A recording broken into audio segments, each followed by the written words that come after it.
Sa puntong ito, makakausap natin sa telepono si DFA spokesperson, Assistant Secretary Charles Jose. Magandang hapon po, sir. Magandang hapon po sa inyo at sa inyong mga tiga-subaybay. Sir, kay ere lamang po, hindi ko alam kung narinig ninyo yung apela ba nung pamilya nung namatay sa Macau. So ang hinihingi daw po nila tulong mula sa ating gobyerno kung paano may iuwi yung labi ng kanilang mga mahal sa buhay. May aksyon na po ba ang DFA tungkol dito? Una-una po, kinukumpirm nga po namin na may pong Filipino nationals ang nasawi nga po sa isang sunog na naganap sa Macau, no? Nakatanggap nga po kami ng ulat mula po sa ating Consulate General kaugnay po itong nangyaring sa kaganapang ito. So, handa naman po, no, tumulong ang DFA pati po ang ating Consulate General sa pamilya po, no, ng mga nasawing Pilipino, kaugnay po sa pagpapauwi po ng mga labi, no. Well, una-una po, under investigation pa po ng pulis yung nangyari pong sunog. Inaalam pa po ang naging cause.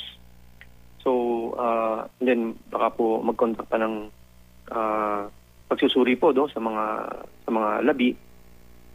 Once na matapos po lahat ito ay pwede na pong asikasuhin yung proseso sa pagpapauwi po ng mga remains ng mga nasawi pong kababayan natin.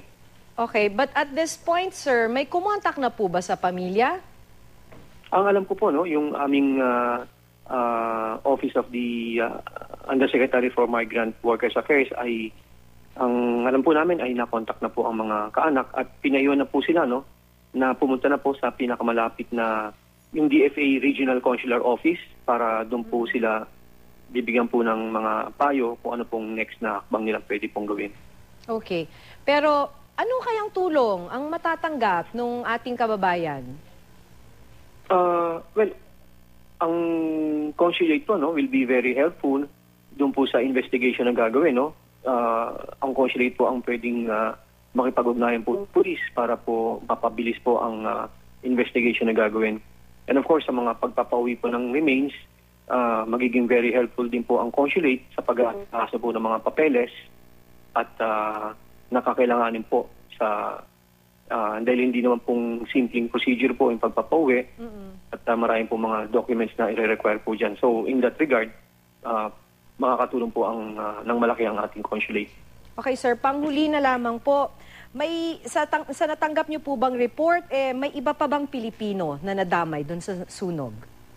Yung sa sunog po, dalawang Pilipino po ang naiulat ng ating consulate na nasawi po. Okay. Maraming salamat po sa inyong oras. Maraming salamat din po sa inyo. DFA spokesperson, Assistant Secretary Charles Jose.